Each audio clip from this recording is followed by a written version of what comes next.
കൂട്ടായ്മയുടെ ആവശ്യത്തെക്കുറിച്ചാണ് ഞാനിന്ന് നിങ്ങളോട് സംസാരിക്കാൻ ആഗ്രഹിക്കുന്നത്. കാരണം ഞാൻ വിശ്വസിക്കുന്നു, ഇവിടെ കടന്നു വരുന്ന ധാരാളം സഹോദരി സഹോദരന്മാർ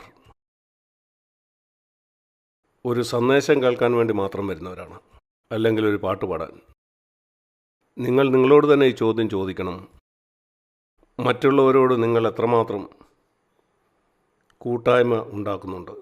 ആ ചോദ്യത്തിന് സത്യസന്ധമായ ഉത്തരം കൊടുക്കുക. അത് അല്പമേ ഉള്ളെന്ന് നിങ്ങൾ കണ്ടെത്തിയെന്ന് വരാം. ഒരു കാര്യം നമ്മുടെ ജീവിതത്തിൽ വളരെ കുറവാണെങ്കിൽ അതിന് കാരണം അത് നമ്മൾ വിലമതിക്കാത്തതുണ്ടാകാം. വിലമതിക്കുന്ന കാര്യങ്ങളാണ് നാം അന്വേഷിക്കുന്നത്. അത് നേടാൻ നാം ആഗ്രഹിക്കും. നിങ്ങൾക്ക് താമസിക്കാനായ ഒരു വീട് നിങ്ങൾ അന്വേഷിക്കുന്ന സമയത്ത്, അല്ലെങ്കിൽ ഒരു ജോലി, കാരണം അത് നമുക്ക് ആവശ്യമുള്ള കാര്യങ്ങളാണ്. അനേക ആളുകൾ ഒരു സഭയിൽ പോകുന്നത് ആവശ്യമാണെന്ന് മനസ്സിലാക്കുന്നത്, എന്നാൽ ഒരു കൂട്ടായ്മ കൂടുന്നത് ആവശ്യമായിട്ട് തോന്നുന്നില്ല. ഒരു മനുഷ്യൻ അവൻ എത്രത്തോളം കൂട്ടായ്മയൊക്കെയായിട്ട് ആഗ്രഹിക്കുന്നില്ലയോ അത്രമാത്രം മാത്രമേ അവന് യേശുക്രിസ്തു സ്ഥാപിച്ച ആ കൂട്ടായ്മയെക്കുറിച്ച് അവന് മനസ്സിലാകാൻ കഴിയുള്ളൂ. നമുക്ക് പാപക്ഷമ തരാൻ വേണ്ടി മാത്രമല്ല യേശു ഭൂമിയിൽ വന്നത്. ഞാൻ വിശ്വസിക്കുന്നു, ഇവിടെ കൂടിയിരിക്കുന്ന അനേകർക്കും അത്രമാത്രമേ അറിയൂ. ഇവിടെ കൂടിയിരിക്കുന്ന ചിലർക്ക്, അല്ലെങ്കിൽ മിക്ക ആളുകൾക്കും, ഒരു CSI ചർച്ചിലുള്ള ആളുകൾ അറിയുന്നതിൽ കൂടുതൽ പുതുനിയമത്തെക്കുറിച്ച് അറിയത്തില്ല. ഇവിടെ ഇരിക്കുന്നെങ്കിൽ യേശു നിങ്ങൾക്ക് വേണ്ടി മരിച്ചു നിങ്ങൾക്കറിയാം, എന്നാൽ പാപത്തിന്മേൽ ജയകരമായൊരു ജീവിതത്തെക്കുറിച്ച് നിങ്ങൾക്കൊന്നും അറിയണമെന്നില്ല. അല്ലെങ്കിൽ മറ്റുള്ളവരോടുള്ള കൂട്ടായ്മ നിങ്ങൾക്കുണ്ടായിരിക്കുകയില്ല. കൂട്ടായ്മയും സൗഹൃദവും രണ്ടാണ്. സൗഹൃദം ഈ ലോകത്തുള്ളവർക്കുണ്ട്. ഇതുകൊണ്ട് ഒരു വ്യത്യാസം ഉണ്ടാകുന്നില്ല നിങ്ങൾ ഇവിടെയുള്ള നിങ്ങളുടെ സുഹൃത്തുക്കളുമായിട്ട് കൂടുതൽ സമയം ചെലവഴിക്കുന്നു എന്നത്. ഈ ലോകത്തിലുള്ള ആളുകളും അവരുടെ സുഹൃത്തുക്കളുമായിട്ട് സമയം ചെലവഴിക്കുന്നു. നാം കൂട്ടായ്മയും സൗഹൃദവും തിരിച്ചറിയേണ്ടതുണ്ട്. സൗഹൃദം ഒരു നല്ല കാര്യമാണ്. അത് ഈ ഭൂമിയിലുള്ള ഒരു കാര്യമാണ്. അതിനുവേണ്ടി നിങ്ങൾക്ക് പരിശുദ്ധാത്മാവിനെ വേണ്ട. സൗഹൃദത്തിന് വേണ്ടി നിങ്ങളൊരു ആത്മീയനാകേണ്ട ആവശ്യമില്ല. ദൈവമില്ല എന്ന് വിശ്വസിക്കുന്ന ആളുകളുമായിട്ട് നിങ്ങൾക്ക് സൗഹൃദം കൂടാം. ഒരു വ്യഭിചാരത്തിൽ ജീവിച്ച് നിങ്ങൾക്ക് സൗഹൃദങ്ങളുണ്ടാകാം. എന്നാൽ കൂട്ടായ്മ ഉണ്ടാകണമെങ്കിൽ നിങ്ങൾ പാപത്തിൽ നിന്ന് സ്വതന്ത്രനാണ്. അതുകൊണ്ട് ഞാൻ നിങ്ങളെ 1 യോഹന്നാനിലേക്ക് കൂട്ടിക്കൊണ്ടുപോകാം. ക്രിസ്തീയ ചരിത്രം നമ്മളോട് പറയുന്നത്, യോഹന്നാനാണ് അവസാനം മരിച്ച ശിഷ്യൻ. അതുകൊണ്ട് യോഹന്നാൻ്റെ ലേഖനം ആണ് എഴുതപ്പെട്ടതിൽ അവസാനത്തെ ലേഖനം. അത് വേദപുസ്തകത്തിൻ്റെ അവസാന ഭാഗത്തുമാണ്. അതുകൊണ്ട് യോഹന്നാന് ക്രിസ്ത്യാനികളുടെ ഇടയിലുണ്ടായ വ്യത്യാസം കാണാൻ ദീർഘ നാളുകൾ കിട്ടി. പെന്തക്കോസ്ത് നാൾ തുടങ്ങി 65 കൊല്ലങ്ങൾ, 1-ാം നൂറ്റാണ്ടിൻ്റെ ഏതാണ്ട് അവസാന ഭാഗം വരെ. നിങ്ങളിങ്ങനെ ചിന്തിച്ചു നോക്കൂ, ആദ്യത്തെ ക്രിസ്ത്യാനികളെയും ആദ്യത്തെ ക്രിസ്തീയ സഭകളെയും 65 കൊല്ലം കാണാനായിട്ടും പെന്തക്കോസ്ത് നാൾ മുതൽ ദൈവം ചെയ്ത അത്ഭുത പ്രവൃത്തിയും അത്ഭുതങ്ങളുമൊക്കെ കാണാനായിട്ടും പരിശുദ്ധാത്മാവിൻ്റെ അമാനുഷിക കഴിവുകളും, ഇങ്ങനെ നാം വായിക്കുന്ന ഒത്തിരി അത്ഭുത കാര്യങ്ങൾ, അപ്പോസ്തല പ്രവൃത്തിയിൽ പറയുന്ന ആ കാര്യങ്ങൾ ഒരു ദൃക്സാക്ഷിയായിരുന്നു യോഹന്നാൻ. എങ്കിലും അവൻ്റെ ലേഖനം വായിക്കുമ്പം 1-ാം നൂറ്റാണ്ടിൻ്റെ അവസാന കാലത്തുള്ള ആ ക്രിസ്ത്യാനികളോട് അവൻ്റെ ഹൃദയത്തിൻ്റെ ഭാരം അവൻ പറയാൻ ആഗ്രഹിച്ചത്, ഇത് അത്ഭുതകരമല്ലേ? പരിശുദ്ധാത്മാവിൻ്റെ വരങ്ങളെക്കുറിച്ച് അവനൊരു വാക്കുപോലും പറയുന്നില്ല. എന്തുകൊണ്ടാണത്? ഇന്ന് ഒരാൾ പരിശുദ്ധാത്മാവിൻ്റെ വരങ്ങളെക്കുറിച്ച് നിരന്തരമായിട്ട് പറയുന്നില്ലെങ്കിൽ മിക്ക പെന്തക്കോസ്തുകാരും പറയും നിങ്ങൾക്ക് കർത്താവിനെ അറിയില്ലെന്ന്. അതാണ് കാര്യമെങ്കിൽ യോഹന്നാൻ യേശുവിനെക്കുറിച്ച് ഒന്നും അറിയുമായിരുന്നില്ല. ഈ അപ്പോസ്തലന്മാർ അവരേതെങ്കിലും ഒരു നിയമത്തിൻ്റെ അടിസ്ഥാനത്തിലല്ല ജീവിച്ചത്. ഒരു നിയമം ഇങ്ങനെ പറയുമല്ലോ, നീ ഇത് സംസാരിക്കണം, നീ അല്ലെങ്കിൽ അത് സംസാരിക്കണം, എങ്കിലേ മറ്റുള്ളവർ നിങ്ങളെ അംഗീകരിക്കത്തുള്ളൂ. മറ്റുള്ളവരെ അവരെ അംഗീകരിക്കുമെന്നുള്ള കാര്യത്തിൽ അവർക്ക് ചിന്തയില്ലായിരുന്നു. ഞാൻ കണ്ടത് മിക്ക സഭകളും മിക്ക ക്രിസ്ത്യാനികളും മറ്റുള്ളവരുടെ അംഗീകാരത്തിനാണ് പല കാര്യങ്ങളും ചെയ്യുന്നത്. ആളുകൾ പാടുകയും സ്തുതിക്കുകയും ഒക്കെ ചെയ്യുമ്പം കൈ ഉയർത്തുന്നു, അതുകൊണ്ട് ഞാനും കൈ ഉയർത്തണം. അത് ചവറാണ്. പരസ്യമായിട്ട് ഞാൻ കൈപോക്കിയില്ലെങ്കിൽ എനിക്കൊരു വിഷമമില്ല. ഞാൻ ആരെയും പ്രസാദിപ്പിക്കാൻ വേണ്ടിയല്ല ജീവിക്കുന്നത്.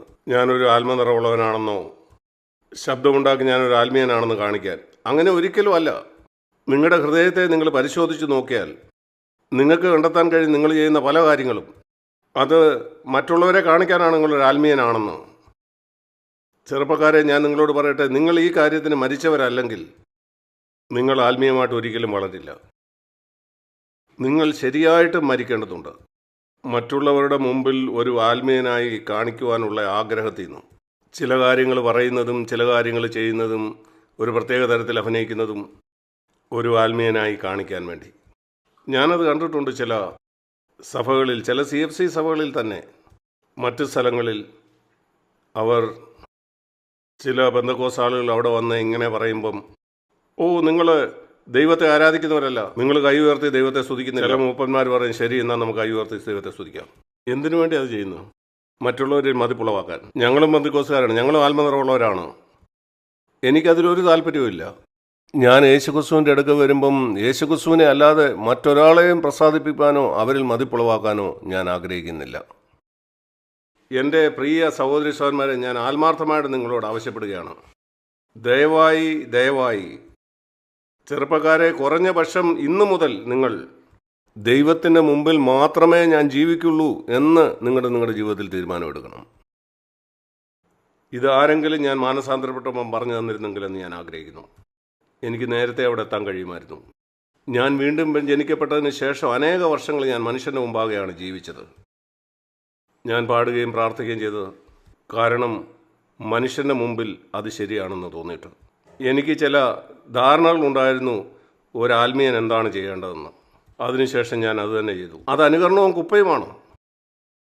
നിങ്ങൾക്കറിയാമോ, ദൈവം നമ്മൾ അഭിനയിക്കാൻ ആഗ്രഹിക്കുന്നില്ലെന്ന്. ആക്ടർ എന്നുള്ള പദത്തിൻ്റെ ഗ്രീക്കിൽ ഹിപ്പോക്രറ്റ് അല്ലെ അഭിനേതാവ്. അതാണ് കപടഭക്തി. ഈ ഒരു കാര്യത്തിലാണ് ദൈവം നമുക്ക് മുന്നറിയിപ്പ് എഴുതുന്നത്. നാം ഒരു അഭിനേതാവാകാൻ പാടില്ല.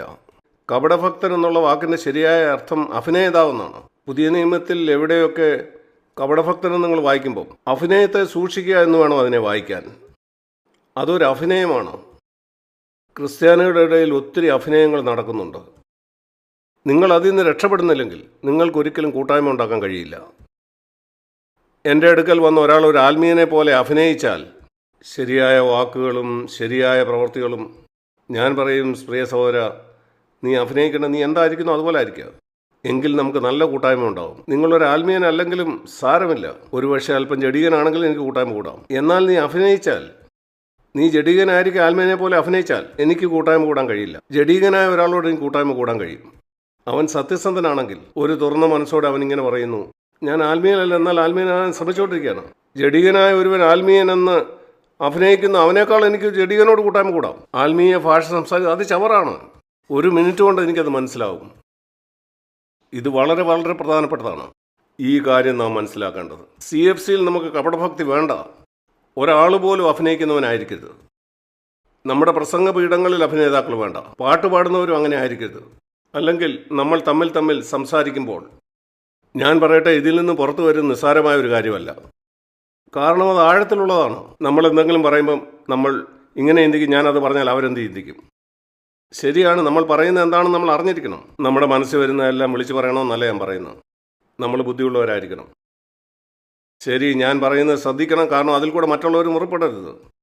അത് നിശ്ചയമായിട്ടും ബുദ്ധിയുള്ള കാര്യമാണ്. എന്നാൽ ഇങ്ങനെയാണോ, ഞാനത് പറഞ്ഞാൽ അവൻ എന്നെക്കുറിച്ച് എന്ത് ചിന്തിക്കും, അത് ചവറാണ്.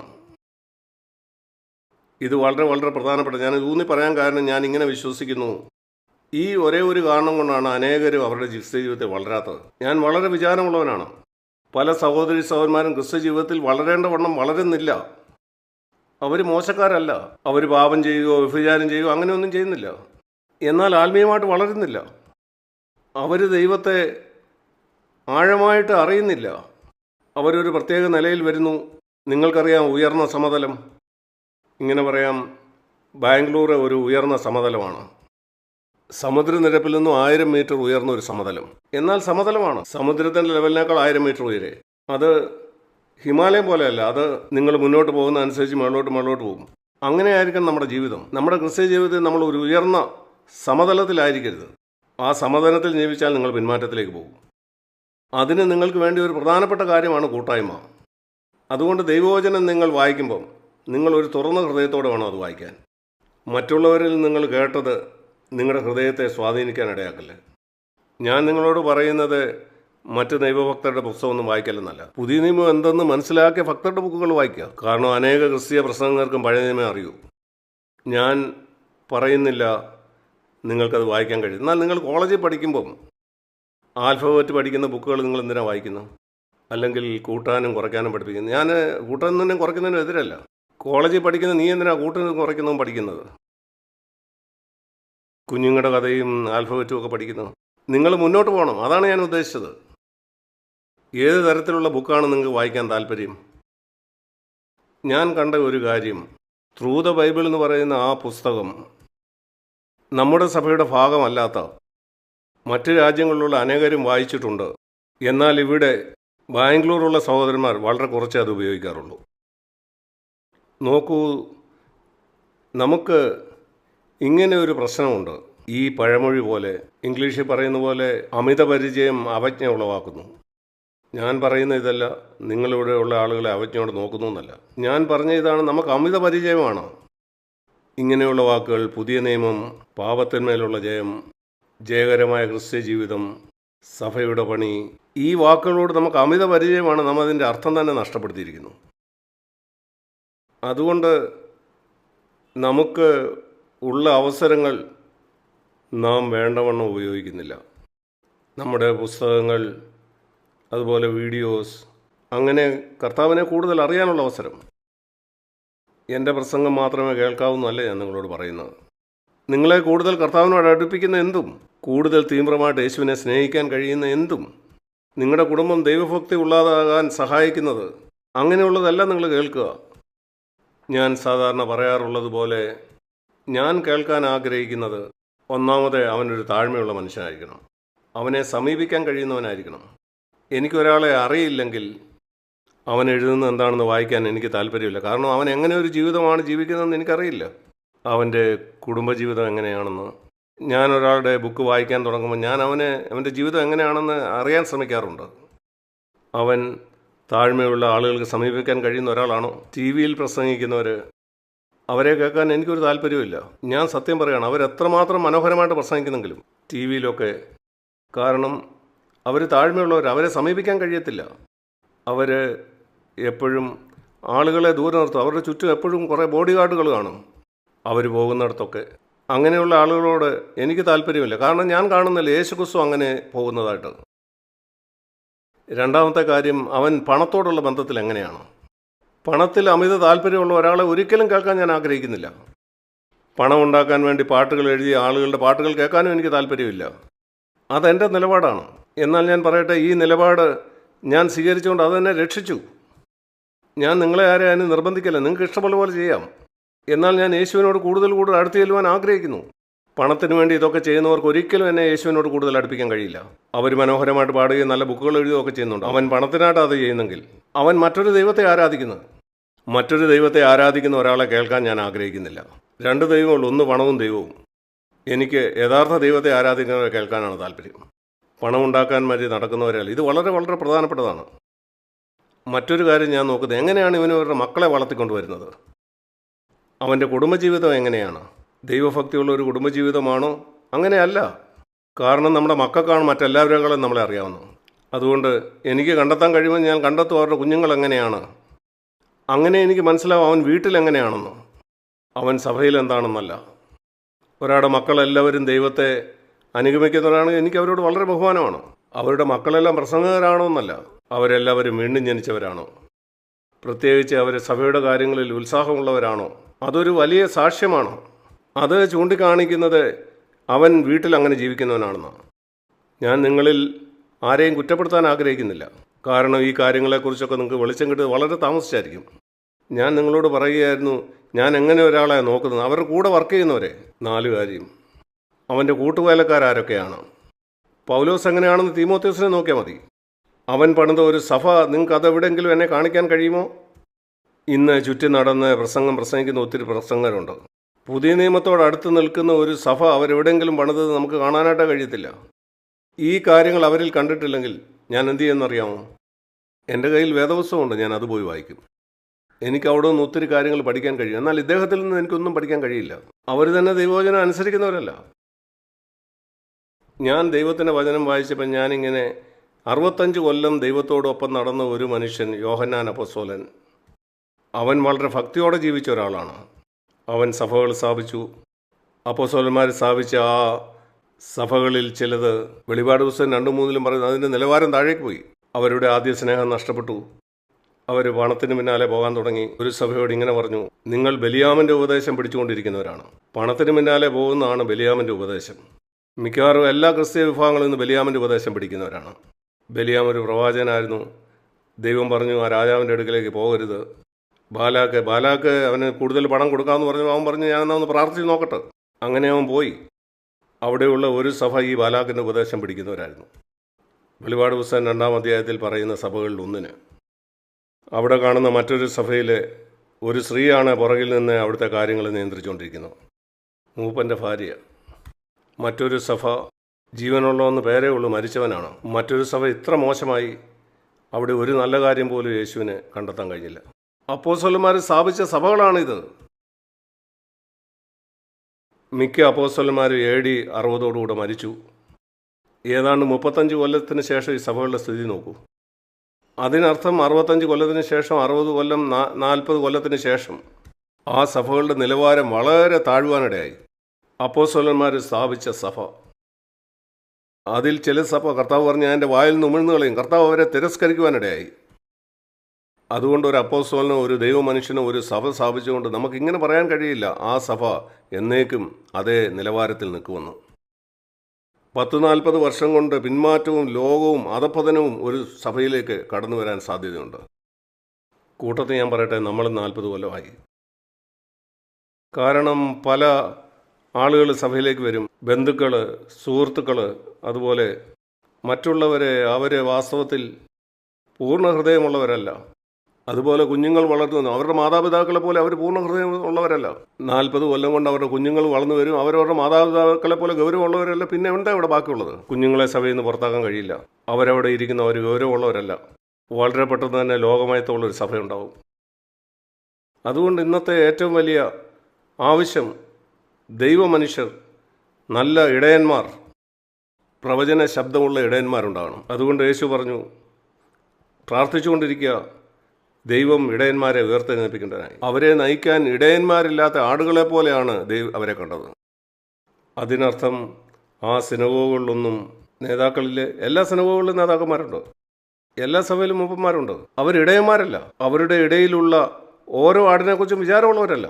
ഒരു ഇടയനെന്ന് പറഞ്ഞാൽ 100 ആടുകളുടെ ഇടയിൽ നിന്ന് ഒരാട് നഷ്ടപ്പെട്ടു പോയാൽ അവനതറിയണം. യേശു പറഞ്ഞു അതാണ് ശരിയായ ഇടയൻ. ചിന്തിച്ചു നോക്കുക, ഇടയൻ, ഒരു ഇടയൻ, 3-4 ഇടയന്മാരല്ല, ഒരു ഇടയൻ, 100 ആടുകളും. അതിലൊന്ന് നഷ്ടപ്പെട്ടു, അതെവിടെ? അതിനെ അന്വേഷിച്ചു പോകും. അതിൻ്റെ പിന്നാലെ പോയി അതിനെ കണ്ടെത്തുന്നു. യേശു പറഞ്ഞു ഇങ്ങനെയുള്ള ഇടയന്മാർ കുറവാണ്. തങ്ങളുടെ ആടുകളുടെ നില എന്താണെന്നറിയാൻ വിചാരമുള്ളവരാ അവർ. ഞായറാഴ്ച രാവിലെ സഭയിൽ വരുന്ന കാര്യമല്ല, അതിൽ വളരെ കൂടുതലാണത്. യോഹന്നാൻ എഴുതിയതിലേക്ക് നമുക്ക് മടങ്ങി വരാം. അവനിവിടെ എഴുതാത്ത എന്താണെന്ന് നമുക്ക് നോക്കാം. രോഗം സൗഖ്യമാക്കുന്നതിനെക്കുറിച്ചൊന്നും പറഞ്ഞില്ല. അത് അത്ഭുതകരമല്ലേ? അനേക ആളുകളും ചിന്തിക്കുന്നു അതാണ് ഏറ്റവും പ്രധാനപ്പെട്ട കാര്യമെന്ന്. എന്താണ് പിന്മാറ്റത്തിൽ പോയ ഒരു സഭയോട് അവൻ പറയുന്നത്? ആ കാലത്ത് മിക്ക സഭകളും പിന്മാറ്റത്തിൽ പോയിരുന്നു, എന്നാൽ സൗഖ്യത്തെക്കുറിച്ചൊന്നും പറഞ്ഞില്ല. അന്യഭാഷ പറയുന്നതിനെക്കുറിച്ചൊന്നും പറഞ്ഞില്ല.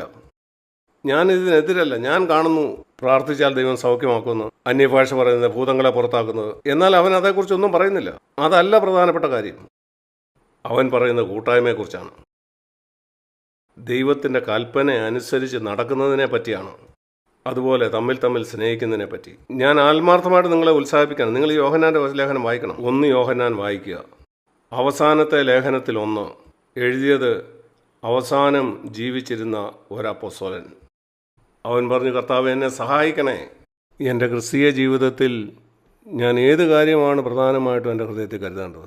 പ്രത്യേകിച്ച് വെളിപാട് പുസ്തകം 2ഉം 3ലും പറയുന്ന പോലെ എൻ്റെ ചുറ്റുമുള്ള സഭകളെല്ലാം ആയിരിക്കുന്ന സമയത്ത് ഇന്ന് നാം കാണുന്ന മിക്ക സഭകളും ആ 5 സഭകളെ പോലെയാണ് താഴോട്ട് വന്നുകൊണ്ടിരിക്കുകയാണ്.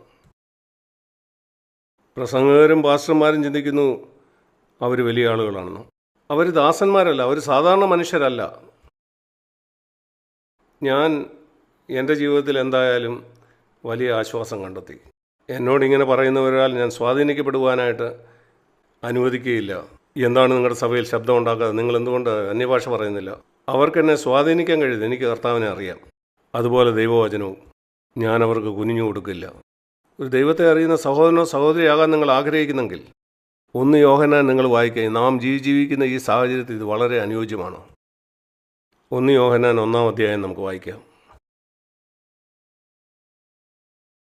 അവിടെ ആ ആദ്യത്തെ 4 വാക്കുകൾ വളരെ പ്രധാനപ്പെട്ടതാണ്.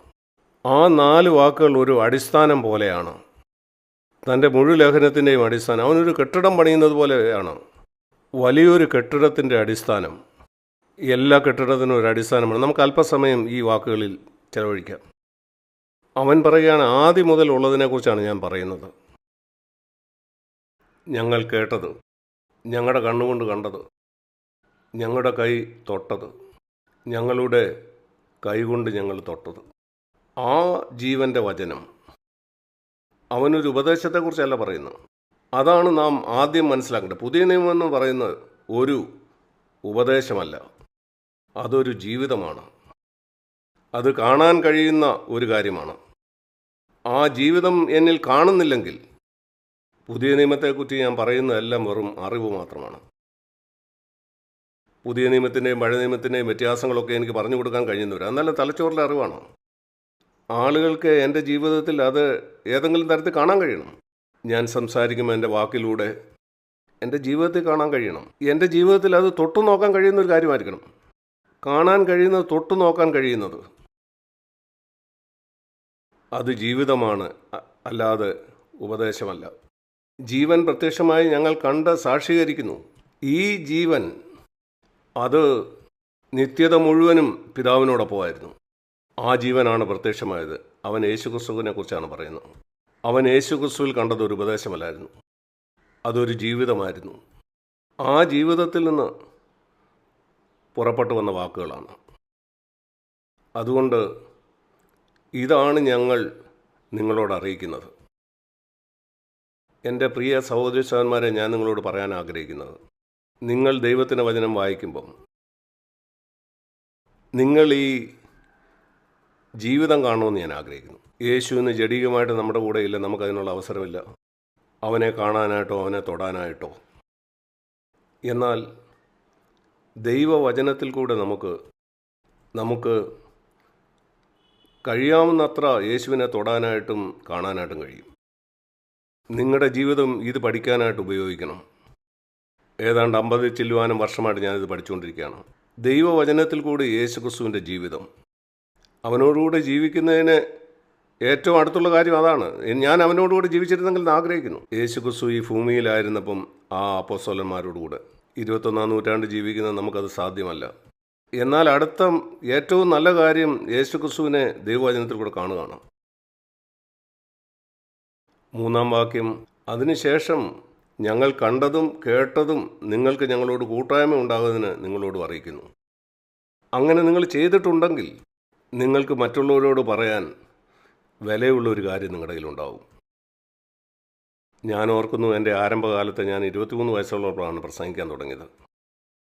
ഞാൻ അന്ന് പ്രസംഗിച്ചതിനെക്കുറിച്ച് ഞാൻ തിരിഞ്ഞിപ്പം നോക്കുമ്പം ഞാനൊരു നോട്ട്ബുക്ക് എടുത്ത് ഇരുന്നു കൊണ്ട് ഞാനൊരു കൺകോർഡൻസ് ഉപയോഗിച്ച് വാക്കുകളൊക്കെ നോക്കി ഞാനൊരു പ്രസംഗം ഉണ്ടാക്കും.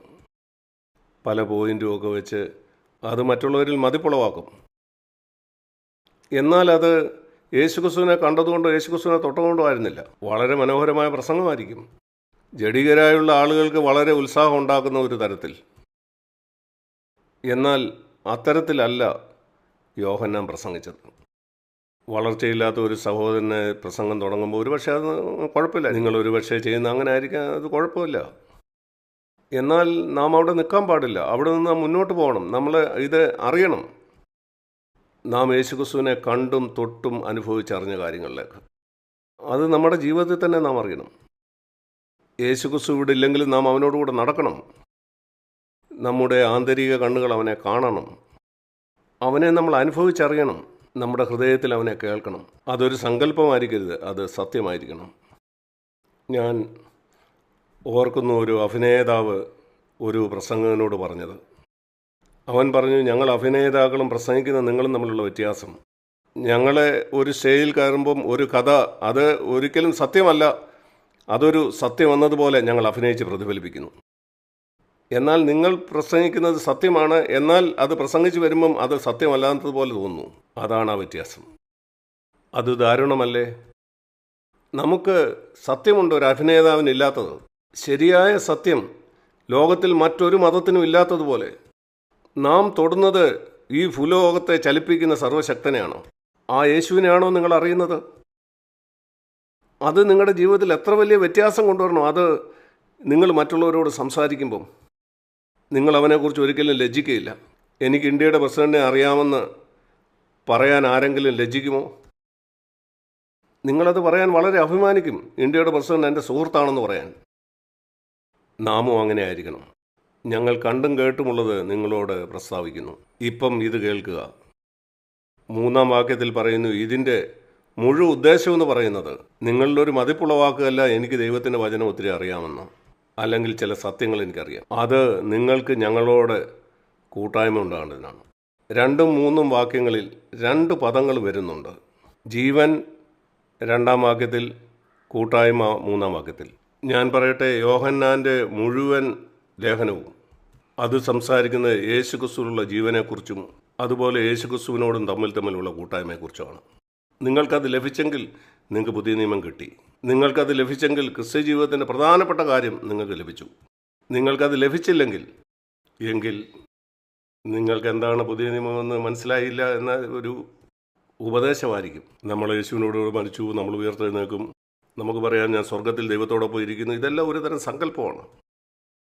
ഇവിടെ അവൻ പറയുകയാണ്, ഇത് ഞങ്ങൾ നിങ്ങളോട് അറിയിക്കുന്നതിൻ്റെ ഉദ്ദേശം നിങ്ങൾക്ക് ഞങ്ങളോട് കൂട്ടായ്മ ഉണ്ടാകേണ്ടതിനാണ്. എന്നാൽ നിങ്ങൾ ഇത് മറക്കരുത്, ഞങ്ങളുടെ കൂട്ടായ്മ ഒന്നാമത് നിങ്ങളോടല്ല, അത് പിതാവിനോടും അവൻ്റെ പുത്രനാകുന്ന യേശുവിനോടുമാണ്. അത് ആ ക്രൂശിൻ്റെ 2 ഭാഗങ്ങൾ പോലെയാണ്. ലംബമായിട്ടുള്ള ആ ഭാഗവും തിരശ്ചീനമായിട്ടുള്ള മറ്റേ ഭാഗവും. ഒരു കുരിശിൽ ലംബമായിട്ടുള്ള ആ ഭാഗം എപ്പോഴും വലുതായിരിക്കും. അത് പറയുന്നത് പ്രാഥമികമായിട്ടും ദൈവത്തോടുള്ള കൂട്ടായ്മയാണ് എനിക്ക് വലുത്. അതിനുശേഷം തിരശ്ചീനമായിട്ടുള്ള ഭാവം അതും പ്രധാനപ്പെട്ടതാണ്, നമ്മൾ തമ്മിലുള്ള കൂട്ടായ്മ. എന്നാൽ അത് ദൈവവുമായിട്ടുള്ള കൂട്ടായ്മ അടിസ്ഥാനപ്പെട്ട് നിൽക്കുന്നതാണ്.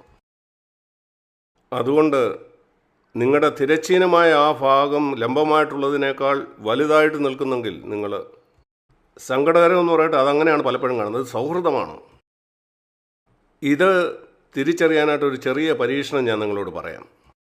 നിങ്ങൾ യേശുക്രിസ്തുവിനോട് സംസാരിക്കുന്നതിനേക്കാൾ അധികമായിട്ട് സഹോദരീ സഹോദരന്മാരോട് സംസാരിക്കാൻ ആഗ്രഹിക്കുന്നെങ്കിൽ നിങ്ങളുടെ തിരശ്ചീനമായ ഭാഗം വലുതാണ്, ലംബമായുള്ള ആ ഭാഗം ചെറുതാണ്. നിങ്ങളിങ്ങനെ സങ്കല്പിച്ചിട്ടുണ്ടോ, ഒരു ക്രൂശിൽ നിങ്ങൾ ഒരു വലിയ തിരശ്ചീനമായ ഭാഗവും ലംബമായ ചെറിയൊരു ഭാഗവും? അത് ശരിയായൊരു ക്രൂശല്ല. ആ ക്രൂശിലല്ല യേശു മരിച്ചത്, ഒരിക്കലുമല്ല. നിങ്ങൾക്ക് കൂട്ടായ്മയാണോ സൗഹൃദമാണോ എന്നറിയാനുള്ള ഒരു നല്ല പരീക്ഷണമാണിത്. ആ തിരശ്ചീനമായ ബന്ധമാണ് നിങ്ങൾക്ക് വളരെ പ്രധാനപ്പെട്ടതെങ്കിൽ അതൊരു സൗഹൃദമാണ്. നല്ലതാണ്. സൗഹൃദം മോശമാണെന്നല്ല പറയുന്നത്. എന്നാൽ സൗഹൃദം പഴയ നിയമമാണോ? പുതിയ നിയമമല്ല. കൂട്ടായ്മ വളരെ ആഴമുള്ളതാണ്. നിങ്ങൾക്ക് യേശുവുമായിട്ട് കൂട്ടായ്മ ഉണ്ടെങ്കിൽ മാത്രമേ യഥാർത്ഥ കൂട്ടായ്മ ഉണ്ടാകത്തുള്ളൂ. പിതാവിനോടും പുത്രനോടുമുള്ള കൂട്ടായ്മ എത്രമാത്രം കൂടുമോ അത്രമാത്രം കൂടുതൽ തമ്മിലുള്ള കൂട്ടായ്മയും കൂടും. അല്ലെങ്കിൽ അതൊരു വെറും നമ്മളെ തന്നെ വഞ്ചിക്കുന്ന ഒരു കാര്യമാണ്. ഞാനിത് വളരെ സ്നേഹത്തോടെ നിങ്ങളോട് പറയാൻ ആഗ്രഹിക്കുന്നു. സത്യസന്ധമായി ഇവിടെ ഇരിക്കുന്ന അനേകരുടെ സ്ഥിതി ഇതാണെന്ന് ഞാൻ ഭയപ്പെടുന്നു. അവർ കർത്താവിന് വേണ്ടി സമർപ്പിക്കപ്പെട്ടല്ല, സഭയ്ക്ക് വേണ്ടി സമർപ്പിക്കപ്പെട്ടല്ല. നിങ്ങളിവിടെ വന്നിരിക്കുന്നത് വെറുതെ ഒരു പ്രസംഗം കേൾക്കാനായിരിക്കും. ഞാൻ സാധാരണ പറയാറുള്ളത് പോലെ നിങ്ങൾക്കൊരു പ്രസംഗം കേൾക്കാൻ ഇവിടെ വരേണ്ട ആവശ്യമില്ല. നിങ്ങൾക്ക് എൻ്റെ പ്രസംഗം മാത്രം കേൾക്കാമെന്നല്ല, നിങ്ങളെ അനുഗ്രഹിക്കുന്ന കാര്യം കേൾക്കാൻ നിങ്ങൾക്ക് ഒരു യൂട്യൂബിലേക്ക് പോയി അവിടെ കേൾക്കാൻ കഴിയും. എല്ലാ ദിവസവും നിങ്ങൾക്ക് എന്നെ കേൾക്കാൻ കഴിയും. അടുത്ത 3 വർഷം കഴിയുമ്പം പിന്നെ പുതിയ മെസ്സേജുകൾ, അങ്ങനെ നിങ്ങൾക്ക് യേശുക്രിസ്തു വരുന്നത് വരെ കേട്ടോണ്ടിരിക്കാം. എപ്പോഴും എന്തെങ്കിലും പുതിയ കാര്യം കേൾക്കാൻ കഴിയും. എന്നാൽ അത് നിങ്ങളെ കർത്താവിനോട് അടുത്ത് കൊണ്ടുവരികയില്ല. നിങ്ങളെ ഒരുപക്ഷെ കേട്ടുകൊണ്ട് നിങ്ങൾ നഷ്ടപ്പെട്ടു പോകാം. പിന്നെ എന്തിനാണ് നാം ഒരുമിച്ച് വരുന്നത്? നാം ഇവിടെ ഒരുമിച്ച് വരുന്നത് നമുക്ക് ഒറ്റയ്ക്ക് വീട്ടിൽ നിന്ന് ചെയ്യാൻ കഴിയാത്ത കാര്യത്തിൽ. എന്താണ് നമുക്ക് ഒറ്റയ്ക്ക് വീട്ടിൽ നിന്ന് ചെയ്യാൻ കഴിയാത്ത കാര്യം? പ്രാർത്ഥിക്കാൻ കഴിയില്ലേ? നമുക്ക് പാട്ട് പാടാൻ കഴിയില്ലേ? ദൈവത്തെ സ്തുതിക്കാൻ കഴിയത്തില്ലേ? നമുക്ക് ദൈവത്തെ ആരാധിക്കാം. ഒരുപക്ഷെ ഇവിടെ ചെയ്യുന്നതിനേക്കാൾ അധികം നമുക്ക് ദൈവത്തെ സ്തുതിക്കാം, നമുക്ക് പ്രസംഗം കേൾക്കാം, നമുക്ക് പ്രാർത്ഥിക്കാം, മറ്റുള്ളവർക്ക് വേണ്ടി പ്രാർത്ഥിക്കാം. ഇങ്ങനെ പല കാര്യങ്ങളും നമുക്ക് ചെയ്യാൻ കഴിയും. നമുക്കൊരു ചെക്ക് എഴുതി ദൈവത്തിന് വേണമെങ്കിൽ പണം കൊടുക്കുകയും ചെയ്യാം. പണം ട്രാൻസ്ഫർ ചെയ്ത് ക്രിസ്തീയ വേലയും സഹായിക്കാം. എന്നാൽ നിങ്ങൾ വീട്ടിലിരുന്ന് ചെയ്യാൻ കഴിയാത്ത ഒരു കാര്യമുണ്ട്. അത് കൂട്ടായ്മ ഉണ്ടാക്കാൻ കഴിയില്ല. അത് ചെയ്യാൻ നിങ്ങൾക്ക് കഴിയില്ല. അതിന് നിങ്ങൾക്ക് മറ്റുള്ളവരുണ്ടായിരിക്കണം. നിങ്ങൾക്ക് വേണമെങ്കിൽ ഒരു സന്ദേശം ഇൻ്റർനെറ്റിൽ കൂടെ കേൾക്കാം. എന്നാൽ ഇൻ്റർനെറ്റിൽ കൂടെ നിങ്ങൾക്ക് കൂട്ടായ്മ കൂടാൻ കഴിയില്ല. അത് അസാധ്യമാണ്. അതിന് നിങ്ങൾക്ക് മറ്റുള്ളവർ വേണം. നിങ്ങൾ ആളുകളുമായിട്ട് കൂടിച്ചേരണം. അങ്ങനെ നിങ്ങൾക്ക് അവരെ അറിയാൻ കഴിയും. ഞാൻ സാധാരണ പറയാറുള്ളത് പോലെ, ഒരു പുതിയ ആളെ നിങ്ങൾ കാണുമ്പോൾ നിങ്ങൾ അവനോട് ചോദിക്കാൻ കഴിയുന്ന ഏറ്റവും നല്ല കാര്യം, അവനോട് അവൻ്റെ സാക്ഷ്യം, നീ എങ്ങനെ ദൈവത്തെ അറിഞ്ഞത്? അവനോട് ചോദിക്കാം, നിനക്ക് യേശുവിനെ എങ്ങനെ അറിയാൻ കഴിയുന്നു? ഞാനത് ചെയ്യാറുണ്ട്. അവർക്ക് വേണ്ടി ദൈവം പ്രവർത്തിച്ചത് എന്നെ ഒത്തിരി ബ്ലസ് ചെയ്യാറുണ്ട്. മറ്റുള്ളവരുടെ ജീവിതത്തിൽ ദൈവം ചെയ്തത് കേൾക്കാൻ ഞാൻ ആഗ്രഹിക്കുന്നു. ഞാൻ ചിന്തിക്കുന്നത്, നാം ഇത് സ്വർഗത്തിലും നാം ലക്ഷക്കണക്കിന് ആളുകൾ അവിടെ കാണും.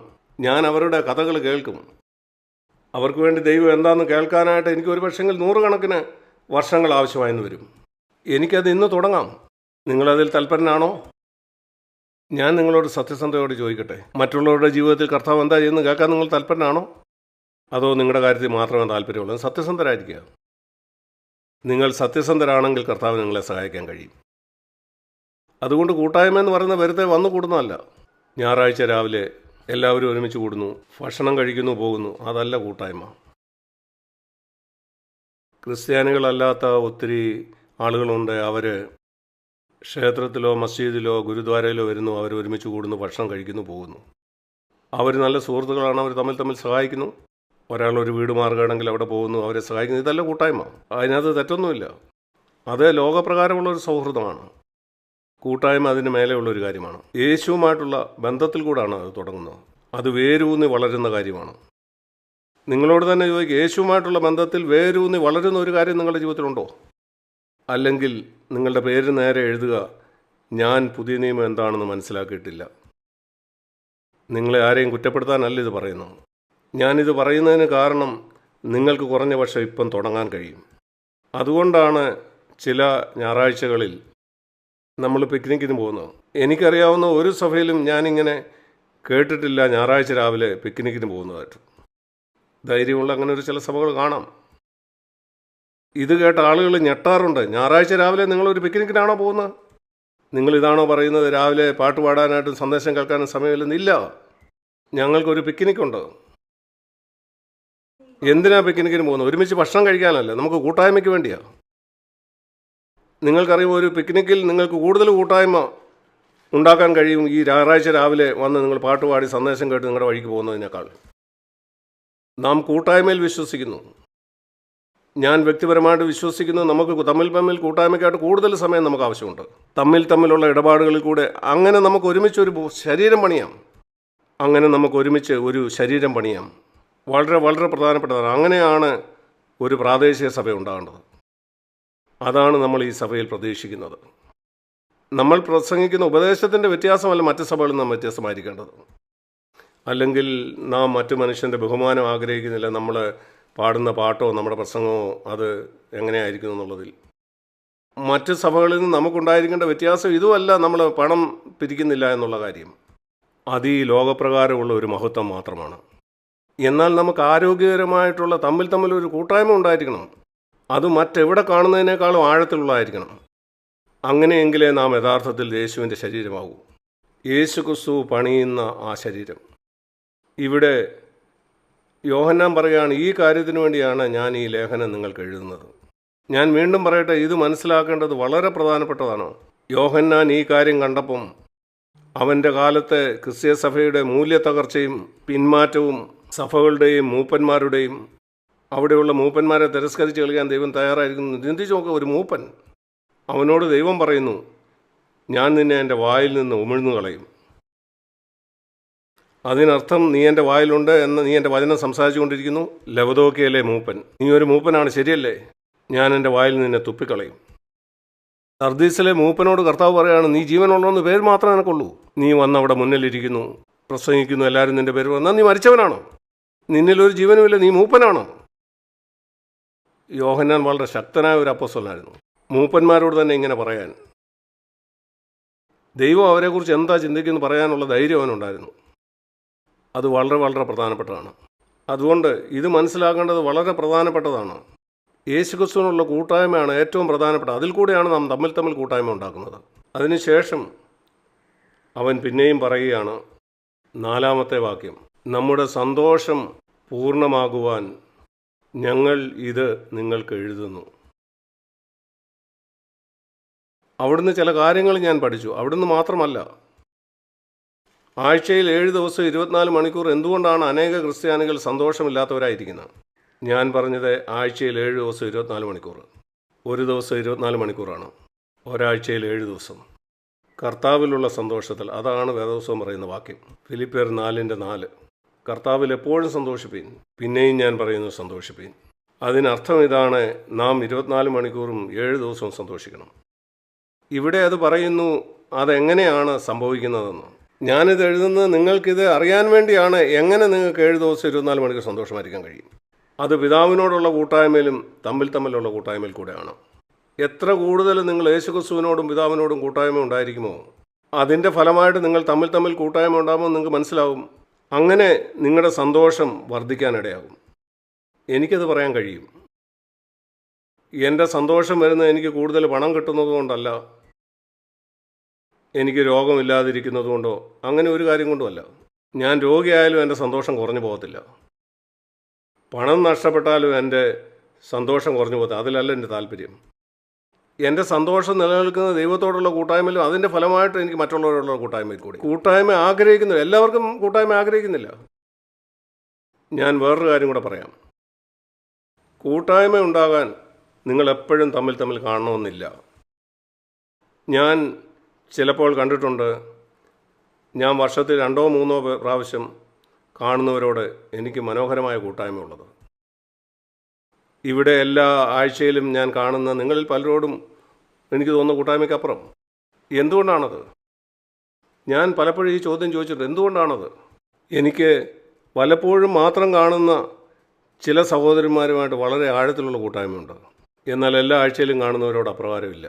ഞാൻ ഈ തീർപ്പിലേക്കെത്തി. ഞാൻ മുമ്പ് പറഞ്ഞ പോലെ തിരശ്ചീനമായ കൂട്ടായ്മ എത്രമാത്രം ലംബമായ കൂട്ടായ്മ അവർക്കുണ്ടെന്നതിനെ ആശ്രയിച്ചാണ്. ഇവിടെ ഒരു സഹോദരൻ, അവനെ വർഷത്തിൽ ചിലപ്പോൾ മാത്രമേ ഞാൻ കാണുന്നുള്ളൂ. ലംബമായിട്ട് പിതാവിനോടുള്ള വലിയ കൂട്ടായ്മയിൽ അവൻ ജീവിക്കുന്നു. ഞാൻ അവനെ കാണുന്ന വല്ലപ്പോഴും ആയിരിക്കും. അവനുമായിട്ട് ഒരിക്കലും മുറിയാത്ത ഒരു കൂട്ടായ്മയിൽ കൂടെ മുന്നോട്ട് പോകാൻ കഴിയുന്നു. അവനുമായി ആഴത്തിലുള്ള ഒരു കൂട്ടായ്മ. ഇവിടെ ഒരു സഹോദരനെ എല്ലാ ഞായറാഴ്ചയും കാണുന്നു. എന്നാൽ അവന് ദൈവവുമായിട്ടുള്ള കൂട്ടായ്മ വളരെ ചെറുതാണ്. അദ്ദേഹവുമായിട്ട് വളരെ കൂട്ടായ്മ കൂടാൻ കഴിയില്ല. ഹായ് സഹോദര, എന്തുകൊണ്ടെന്നൊക്കെ ചോദിക്കും. ഞാൻ ഭയപ്പെടുന്നു, നമ്മിൽ പലർക്കും അതിനേക്കാൾ കൂടുതലൊന്നുമില്ല. അതുകൊണ്ട് നമുക്ക് എങ്ങനെ ഈ ജീവനിലേക്ക് വരാൻ കഴിയും? ഞാൻ മുമ്പ് പറഞ്ഞതുപോലെ അതിൻ്റെ ഫലമായിട്ടൊരു സന്തോഷം കിട്ടും. അതുകൊണ്ട് നമ്മളെപ്പോഴും ഇങ്ങനെ ഉത്സാഹക്കുറവും നിരാശയും ദുഃഖിതനും പെറുപെറുക്കുന്നവനും കംപ്ലൈൻറ്റ് പറയുന്നവനും. അവൻ പറയുന്നത് ഞാൻ പിന്നെ ഒന്നുകൂടെ വായിക്കാം. ഞങ്ങൾ കണ്ടും കേട്ടുമുള്ളത് നിങ്ങൾക്ക് ഞങ്ങളോട് കൂട്ടായ്മ ഉണ്ടാകേണ്ടതിനായി നിങ്ങളോടും അറിയിക്കുന്നു. ഞങ്ങളുടെ കൂട്ടായ്മയോ പിതാവിനോടും അവൻ്റെ പുത്രനായ യേശുക്രിസ്തുവിനോടും ആകുന്നു. നമ്മുടെ സന്തോഷം പൂർണ്ണമാകുവാൻ ഞാനിത് നിങ്ങൾക്ക് എഴുതിയിരിക്കുന്നു. അതിനർത്ഥം ആ കപ്പ് എപ്പോഴും നിറഞ്ഞ് ഒഴുകിക്കൊണ്ടിരിക്കുന്നു.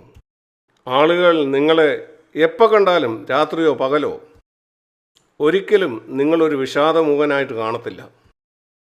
ഒരിക്കലും നിരാശനോ ദുഃഖിതനോ ആയി. ഒരുപക്ഷെ ഇന്നലെ നിങ്ങളുടെ ഒരു പ്രിയപ്പെട്ടവൻ മരിച്ചുപോയി, നിങ്ങൾ വ്യസനമുള്ളവനായിരിക്കാം. വ്യസനം വ്യത്യസ്തമാണ്. യേശുക്രിസ്തുവിനെ വ്യസനപുത്രനെന്ന് നാം വായിക്കുന്നുണ്ട്. എന്നാൽ അവൻ എപ്പോഴും സന്തോഷപൂർണ്ണനായിരുന്നു. ആനന്ദം ഒരു ആന്തരിക കാര്യമാണ്, എപ്പോഴും ചിരിച്ചുകൊണ്ടിരിക്കുന്ന കാര്യമല്ല. തെറ്റിദ്ധരിക്കരുത്. എപ്പോഴും ചിരിച്ചുകൊണ്ടിരിക്കുന്ന പലർക്കും സന്തോഷമില്ലാത്തവരാണ്. അതൊരു ആന്തരിക കാര്യമാണ്. സന്തോഷം എന്ന് പറഞ്ഞാൽ കറിസ്മാറ്റിക് പാട്ടുകളൊക്കെ നയിക്കുന്ന സോങ് ലീഡേഴ്സ് തമാശയൊക്കെ പറഞ്ഞ് എല്ലാവരും ചിരിപ്പിച്ച് ഉച്ചത്തിൽ സ്തുതിക്കുകയും ഹല്ലേലൂയ പറയുന്നു, ഇതൊന്നും അല്ല സന്തോഷം എന്ന് പറയുന്നത്. സന്തോഷം 24 മണിക്കൂറുണ്ടാണ്. 24 മണിക്കൂർ 7 ദിവസവും. അത് പാട്ട് ലീഡ് ചെയ്യുന്നോ അതുപോലെ ഒരു കാര്യവുമായിട്ടും ബന്ധമില്ല. അത് വളരെ ആഴത്തിലുള്ള ഒരു കാര്യമാണ്. 24 മണിക്കൂറും 7 ദിവസവും നമുക്കുണ്ടായിരിക്കാൻ കഴിയുന്നത്. നാം ദൈവത്തോടുള്ള കൂട്ടായ്മയിലും തമ്മിൽ കൂട്ടായ്മയിലും ആയിരിക്കുന്നെങ്കിൽ. കാരണം നാം സ്വതന്ത്രരായ ആളുകളല്ല, ദൈവവുമായിട്ട് ബന്ധപ്പെട്ടിരിക്കുന്ന ആളുകളാണ്. പഴയ നിയമത്തിൽ എല്ലാ പ്രവാചകന്മാരും നേതാക്കളും അവർക്ക് ദൈവവുമായിട്ട് സ്വതന്ത്ര ബന്ധമുണ്ടായിരുന്നു. മോശ ദൈവത്തോട് ബന്ധപ്പെട്ടിരുന്നു. ഇസ്രായേലുള്ള വേറെ ആരും ദൈവത്തോട് ബന്ധപ്പെട്ടിരുന്നു, മോശ മാത്രം. കാരണം അവൻ അവരുടെ നേതാവായിരുന്നു. വേറൊരു സമയത്ത് എലീശ, അവന് ദൈവവുമായിട്ട് അവൻ മാത്രമേ ബന്ധമുണ്ടായിരുന്നുള്ളൂ. കാരണം അവൻ അവരുടെ നേതാവായിരുന്നു. നിർഭാഗ്യകരം എന്ന് പറയട്ടെ, ഒത്തിരി ആളുകൾ അങ്ങനെയാണ്. എന്നാൽ പുതിയ നിയമത്തിൽ ഒരിക്കലും അങ്ങനെയല്ല. നാം മറ്റുള്ളവരുമായിട്ട് ബന്ധപ്പെട്ടിരിക്കുന്നു. ആ ബന്ധം നമ്മളെ ഉത്സാഹിപ്പിക്കുന്നുണ്ട്. വേദപുസ്തകം പറയുന്നു, നാൾ തോറും തമ്മിൽ പ്രബോധിപ്പീനെന്ന്. എബ്രായർ 3:13. കാരണം നിങ്ങളിൽ ആരും പാപത്തിൻ്റെ ചതിയാൽ കഠിനപ്പെടാതിരിക്കേണ്ടതിന് തന്നെ എന്ന് പറയുന്നു.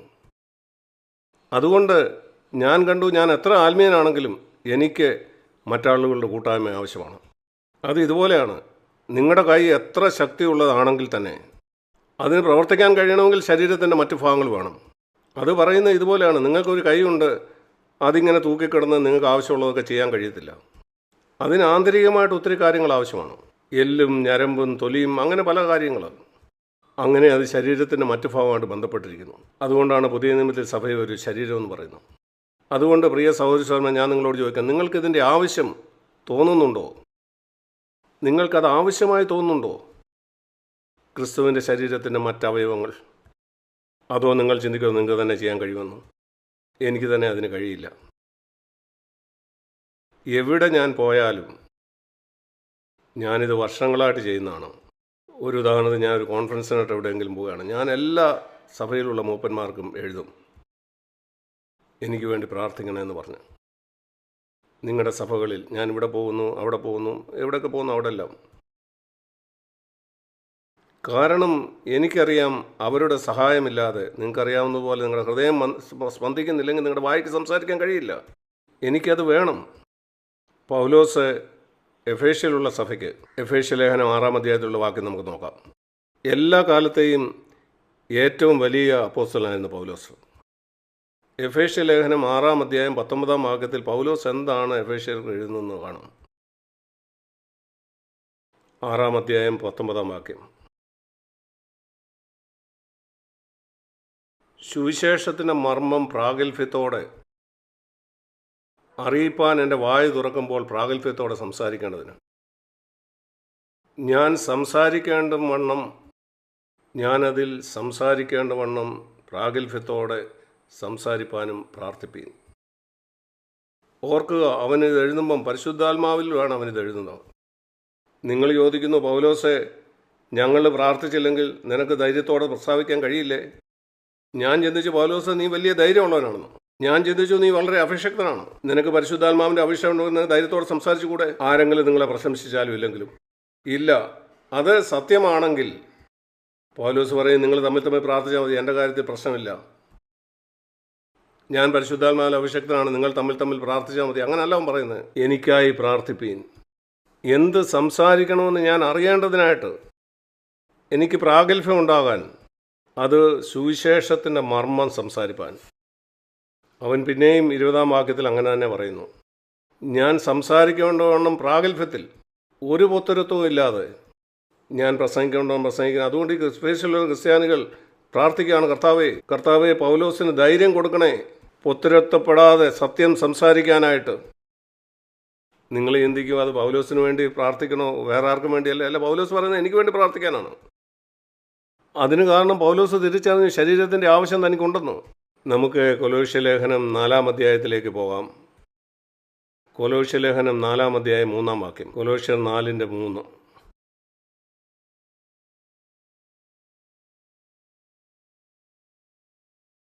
പ്രാർത്ഥനയിൽ ഉറ്റിരിപ്പിൻ, സ്തോത്രത്തോടെ അതിൽ ജാഗരിപ്പിൻ. എനിക്ക് ബന്ധനകാരണമായ ക്രിസ്തുവിൻ്റെ മർമ്മം പ്രസ്താവിപ്പാൻ തക്കവണ്ണം ദൈവം ഞങ്ങൾക്ക് വചനത്തിൻ്റെ വാതിൽ തുറന്നു തരികയും ഞാൻ സംസാരിക്കേണ്ടവണ്ണം അതിനെ വെളിപ്പെടുത്തുകയും ചെയ്യേണ്ടതിന് ഞങ്ങൾക്ക് വേണ്ടിയും പ്രാർത്ഥിപ്പീൻ. എൻ്റെ ജീവിതത്തിൽ ഞാൻ ഒത്തിരി പ്രസംഗങ്ങൾ കേട്ടിട്ടുണ്ട്. എന്നാൽ അത് വ്യക്തമല്ല. ഒരുവൻ അരമണിക്കൂർ പറഞ്ഞതിന് ശേഷം അവൻ എന്താ പറഞ്ഞതെന്ന് നിങ്ങൾക്ക് മനസ്സിലാവില്ല. അത് ലളിതമോ വ്യക്തമോ അല്ല. അത് മനുഷ്യന് മനസ്സിലാക്കാൻ കഴിയുന്ന പോലല്ല. അത് മറ്റുള്ളവർ മതിപ്പുളവാക്കാനായിരിക്കാം, അവൻ എത്ര വലിയൊരു പ്രസംഗനാണെന്ന് കാണിക്കാൻ വലിയ ബഹളവും ശബ്ദവും ഒക്കെ ഉണ്ടാക്കി, ഇങ്ങനെ പല കാര്യങ്ങളും. എന്നാൽ പൗലോസിന് ഈ കാര്യത്തിൽ വളരെ നിർബന്ധമുണ്ടായിരുന്നു. താൻ പറയുന്നത് വ്യക്തമായിരിക്കണമെന്ന്. 4-ാം വാക്യം, ദൈവവചനം സംസാരിക്കുന്ന എല്ലാവരും ഈ കാര്യം ഗൗരവത്തിലെടുക്കണം. നിങ്ങൾ പറയുന്ന കാര്യം അത് വ്യക്തമായിരിക്കണം. ഒരു നല്ല ഗുരു അവൻ പറയുന്ന എന്താണെന്ന് വ്യക്തമായി പറയുന്നവനാണ്. ഒരുവൻ ആ കാര്യം വ്യക്തമായി പറയാത്തത് ഒരുപക്ഷെ അവന് തന്നെ ആ കാര്യം എന്താണെന്ന് അറിയില്ലായിരിക്കും. പൗലോസ് പറയാണ്, നിങ്ങൾ എനിക്കായിട്ട് പ്രാർത്ഥിക്കണം. കാരണം ഞാനൊരു കാര്യം പറയുമ്പം അത് വ്യക്തമായി കൊടുക്കണം. ദൈവവചനം സംസാരിക്കുന്ന നിങ്ങൾ ഇതിൻ്റെ ഒരു ആവശ്യം കാണുന്നുണ്ടോ?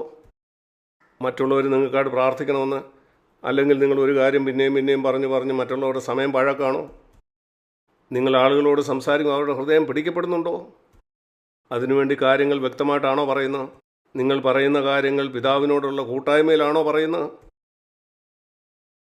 നിങ്ങൾ ദീർഘമായിട്ട് പറയേണ്ട ആവശ്യമില്ല, എന്നാൽ വ്യക്തമായി പറയണം. അവനൊരിക്കലും ആളുകളോട് പറഞ്ഞില്ല എനിക്ക് 1 മണിക്കൂർ പ്രസംഗിക്കണമെന്ന്. എത്ര സമയം നാം സംസാരിക്കണമെന്നുള്ള ദൈവം നമുക്കൊന്ന് കൃപയ്ക്കനുസരിച്ചാണ്. അത് ഓരോരുത്തർക്കും വ്യത്യസ്തമാണ്. ഞാൻ പറയാൻ ശ്രമിക്കുന്ന ഇതാണ്, പൗലോസ് ഇതിൻ്റെ ആവശ്യം വ്യക്തമായി മനസ്സിലാക്കി. എഫെസോസിലുള്ള സഹോദരന്മാരുടെ ആവശ്യവും കൊലോസ്യരുടെയും കൊലോഷ്യയിലുള്ള സഭയിൽ പൗലോസ് അപൂർവമായിട്ടേ പോയിട്ടുള്ളൂ. അവരോട് പറയാൻ എനിക്ക് വേണ്ടി പ്രാർത്ഥിക്കുന്നത്. എഫെസോസ് സഭ അവൻ സ്ഥാപിച്ചാണോ? നമ്മൾ അറിയുന്നിടത്തോളം കൊലോസ്യ സഭ പൗലോസ് സ്ഥാപിച്ചത്. എന്നാൽ പൗലോസ് പറയുകയാണ്, നിങ്ങൾ എനിക്ക് വേണ്ടി പ്രാർത്ഥിപ്പീൻ, എനിക്ക് ധൈര്യം ഉണ്ടാകാൻ പ്രാർത്ഥിപ്പീൻ. ഞാനിവിടെ കാണുന്നു കൂട്ടായ്മയുടെ വലിയ ഒരു ആവശ്യത്തെക്കുറിച്ച്. ഞാനത് നിങ്ങളെല്ലാവരും തന്നെ അത് മനസ്സിലാക്കാനായിട്ട് നാം തമ്മിൽ പ്രാർത്ഥിക്കേണ്ടതുണ്ട്. നമുക്ക് 1 യോഹന്നാനിലേക്ക് മടങ്ങി വരാം. 1 യോഹന്നാൻ 1:5.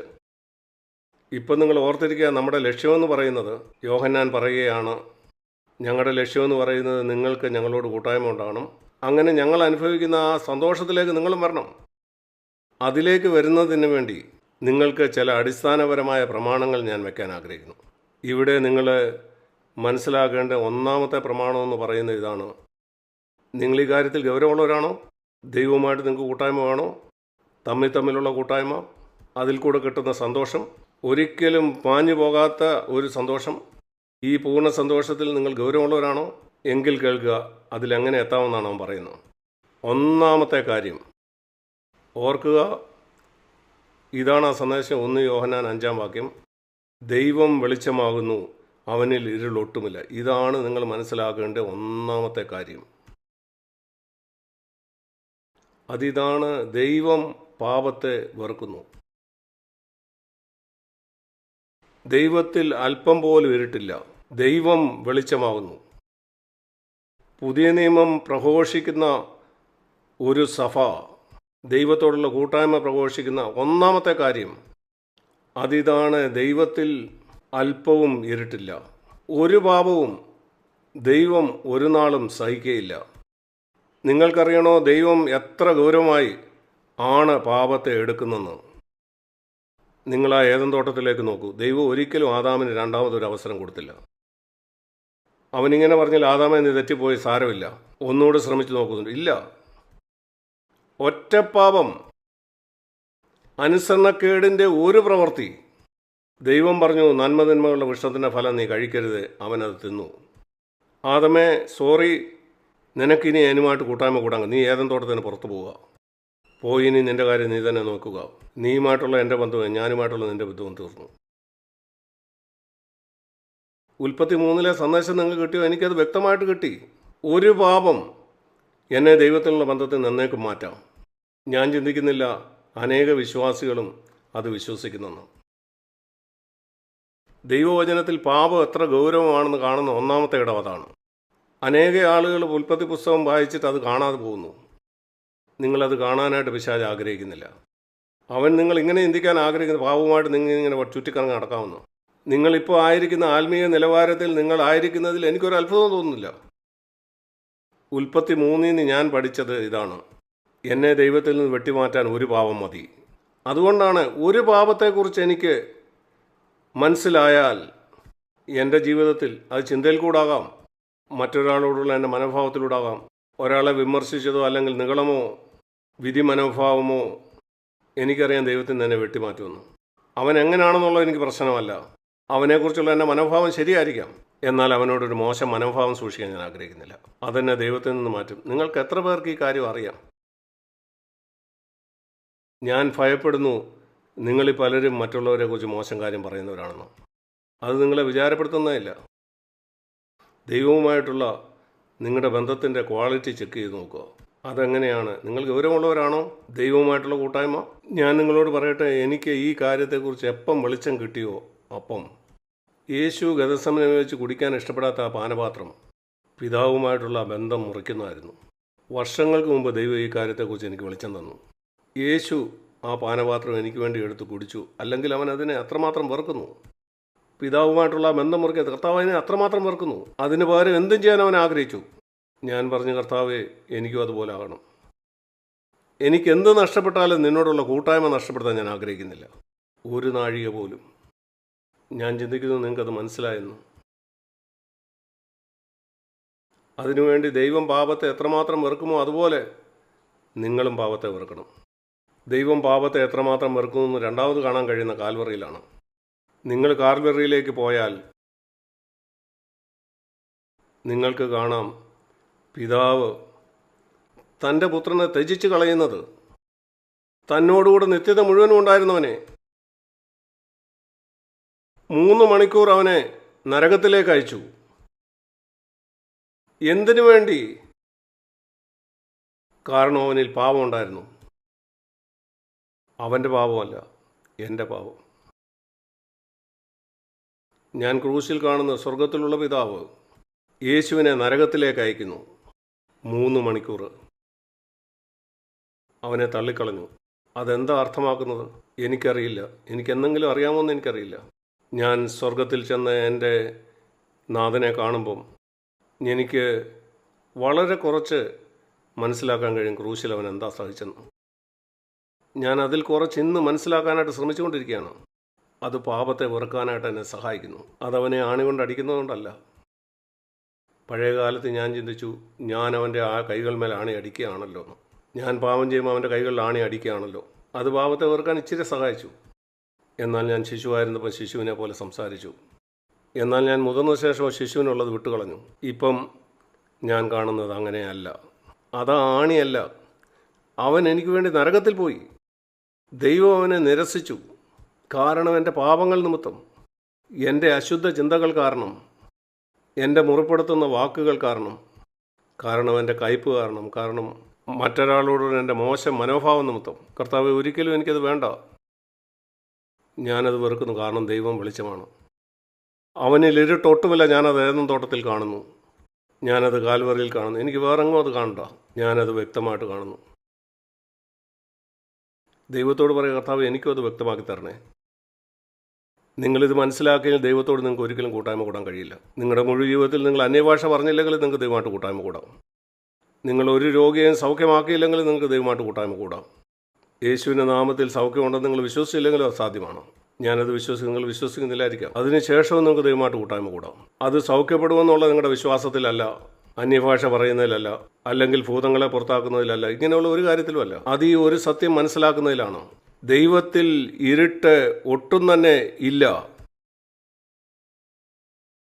അതിൻ്റെ അടിസ്ഥാനത്തിൽ നിങ്ങൾക്ക് സന്തോഷമുണ്ടാവും. എബ്രായ ലേഖനം 1-ാം അധ്യായം അത് പറയുന്നത് യേശുക്രിസ്തുവിനെ കുറിച്ചാണ്. 9-ാമത്തെ വാക്യം. 8-ാം വാക്യത്തിൽ പുത്രനെക്കുറിച്ചോ നിന്റെ സിംഹാസനം എന്നും എന്നേക്കുമുള്ളത്. 9-ാം വാക്യം, നീ നീതിയെ ഇഷ്ടപ്പെടുകയും ദുഷ്ടതയെ ദോഷിക്കുകയും ചെയ്തു, പാപത്തെ. അതുകൊണ്ട് നിന്റെ ദൈവം നിന്നെ കൂട്ടുകാരിൽ പരമായ ആനന്ദ തൈലം കൊണ്ട് അഭിഷേകം ചെയ്തിരിക്കുന്നു. നിങ്ങൾക്കറിയാമോ ആർക്കാണ് ഏറ്റവും അധികം ആനന്ദം ലഭിക്കുന്നതെന്ന്? നമ്മളെല്ലാവരേക്കാളും അധികം. ഇന്ന് രാവിലത്തെ കാര്യം മാത്രമല്ല പറയുന്നത്, ജീവിതകാലം മുഴുവനും. അതാരാന്ന് എനിക്കറിയില്ല.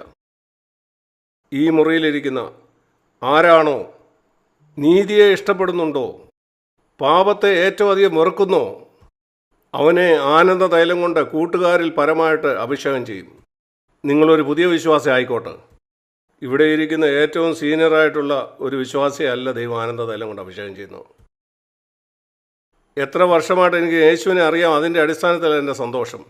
സീനിയോറിറ്റി ഗവൺമെൻറ് സർവീസ് നല്ലതാണ്, എന്നാൽ അത് ദൈവരാജ്യത്തിലല്ല. ദൈവരാജ്യത്തിൽ ഒരു സീനിയോറിറ്റി ഇല്ല. അത് പിതാവിനോടുള്ള കൂട്ടായ്മയാണ്. 70 വയസ്സുള്ള ഒരു വിശ്വാസിയേക്കാൾ പുതുതായിട്ട് സഭയിലേക്ക് വന്ന ഒരു സഹോദരൻ കൂടുതൽ എരിവുള്ളവനായിരിക്കാം. പ്രായമായ നമ്മൾ ചിന്തിക്കാൻ നമ്മൾ പ്രായമായതുകൊണ്ട് കൂടുതൽ ആത്മീയരാണെന്ന്. അതൊരു സങ്കല്പമാണ്. നിങ്ങൾ നീതിയെ ഇഷ്ടപ്പെടുന്നുണ്ടോ? അതുപോലെ പാപത്തെ വെറുക്കുന്നുണ്ടോ? അതുകൊണ്ട് മാത്രം ദൈവം നിങ്ങൾക്ക് ആനന്ദ തൈലം മറ്റെല്ലാ നിങ്ങളുടെ കൂട്ടുകാരെക്കാൾ അധികം. ആ വാക്യം നിങ്ങൾക്കും ബാധകമാണ്. നിങ്ങളോടൊപ്പമുള്ള എല്ലാ സഹവിശ്വാസികളെക്കാൾ അധികം 7 ദിവസം 24 മണിക്കൂർ നിങ്ങൾ ആനന്ദപൂർണ്ണനായിരിക്കും. എന്തുകൊണ്ടാണത്? നീതിയെ ഇഷ്ടപ്പെടുകയും ദുഷ്ടതയെ ദോഷിക്കുകയും ചെയ്തുകൊണ്ട്.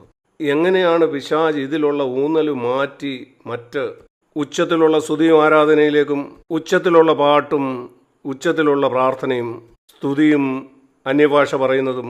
ഞാൻ ഇതിനൊന്നും എതിരല്ല. എന്നാൽ ഞാൻ പറയുന്നത്, നിങ്ങൾക്കിതെല്ലാം ഉണ്ടായിരിക്കുകയും സന്തോഷമില്ലാത്തവനായിരിക്കുകയും ചെയ്യാം. നിങ്ങൾ പോയി ആളുകളോട് ചോദിച്ചു നോക്കൂ. ഞായറാഴ്ച രാവിലെ ഒത്തിരി ശബ്ദം ഉണ്ടാക്കുന്നവരോട് ചോദിക്കൂ, നിങ്ങൾ 24 മണിക്കൂർ ആനന്ദത്തിൽ ജീവിക്കുന്ന ഒരാളാണോ? ഞായറാഴ്ച രാവിലെ വന്ന് നിൽക്കുമ്പോൾ അങ്ങനെ ഒരു ചിത്രം മറ്റുള്ളവർ കൊടുക്കുന്നുണ്ട്. എന്നാൽ തിങ്കളാഴ്ചയും അങ്ങനെ തന്നെയാണോ? ചൊവ്വാഴ്ച അങ്ങനെയാണോ? ബുധനാഴ്ച അങ്ങനെയാണോ? എനിക്കതിലാണ് താല്പര്യം. ഞാൻ സാധാരണ പറയാറുണ്ട്, എന്നോട് ആളുകൾ ചോദിക്കാറുണ്ട്, സഹോദര, CFC മറ്റ് സഭകളും തമ്മിലുള്ള വ്യത്യാസം ഉണ്ടോ? ഒരു വ്യത്യാസം ഇതാണ്, മറ്റ് സഭകൾക്ക് സൺഡേ ആണ് പ്രധാനപ്പെട്ട ദിവസം. ഞങ്ങളുടെ സഭയിൽ പ്രധാനപ്പെട്ട ദിവസം തിങ്കളാഴ്ചയാണ്. ചൊവ്വാഴ്ച, ബുധനാഴ്ച, വ്യാഴാഴ്ച, വെള്ളിയാഴ്ച, ശനിയാഴ്ച. അതാണ് വലിയ വ്യത്യാസം. ഞങ്ങൾ ഊന്നി പറയുന്നത് ജീവിതമാണ്. എങ്ങനെ നിൻ്റെ വീട്ടിൽ ജീവിക്കുന്ന, നീ ജോലി ചെയ്യുന്നിടത്ത്, റോഡിൽ അങ്ങനെ നീ ഇടപെടുന്ന, ഡ്രൈവ് ചെയ്യുമ്പോൾ എല്ലാവരും കോപിക്കുന്നിടത്ത്, അതാണ് ഞങ്ങൾ ഊന്നി പറയുന്നത്. അതിനുശേഷം സ്വന്തം ജീവിതത്തെ ത്യജിക്കുന്ന ആ ഒരു ജീവിതം നീ ഒരാഴ്ച ജീവിച്ചതിന് ശേഷം ഞായറാഴ്ച രാവിലെ നീ വരുമ്പം ദൈവം നിന്നെ പ്രമോദിക്കും. ശരിയായ ട്യൂണിൽ 2 വാക്ക് പാടാൻ അറിയത്തില്ലെങ്കിലും അവനത് കാര്യമാക്കുന്നില്ല. ഞാൻ വഞ്ചിക്കപ്പെട്ടിട്ടില്ല, നിങ്ങളും വഞ്ചിക്കപ്പെടരുത്. ദൈവം വെളിച്ചമാണ്, അവനിൽ ഇരുൾ അല്പം പോലുമില്ല. പിന്നെയും 1 യോഹന്നാൻ 1:6 അവനോട് കൂട്ടായ്മ ഉണ്ടെന്ന് നാം പറയുകയാണെങ്കിൽ, ഇവിടെ ഇരിക്കുന്ന എല്ലാവരും പറയാം അവർക്ക് യേശുവുമായിട്ട് കൂട്ടായ്മ ഉണ്ടെന്ന്. ഞങ്ങൾക്ക് ദൈവവുമായിട്ട് കൂട്ടായ്മ ഉണ്ട് എന്ത് പറയുന്നെങ്കിൽ, അതിനുശേഷം നിങ്ങൾ ഇരുട്ടിൽ നടക്കുകയാണെങ്കിൽ 1 മിനിറ്റ് നിന്ന് ചിന്തിക്കുക. ഇന്ന് രാവിലെ നിങ്ങളിവിടെ വന്നു, നിങ്ങൾ പറയുന്നു നിങ്ങൾക്ക് ദൈവവുമായിട്ട് കൂട്ടായ്മ ഉണ്ടെന്ന്. ഇവിടെ ഇരിക്കുന്ന ഈ നേരം നിങ്ങൾ നടക്കുന്ന വഴിയിൽ ഒരു ഇരുട്ടുണ്ടോ? അത് നിങ്ങളുടെ മനസ്സിലേക്ക് വരുന്നുണ്ടോ?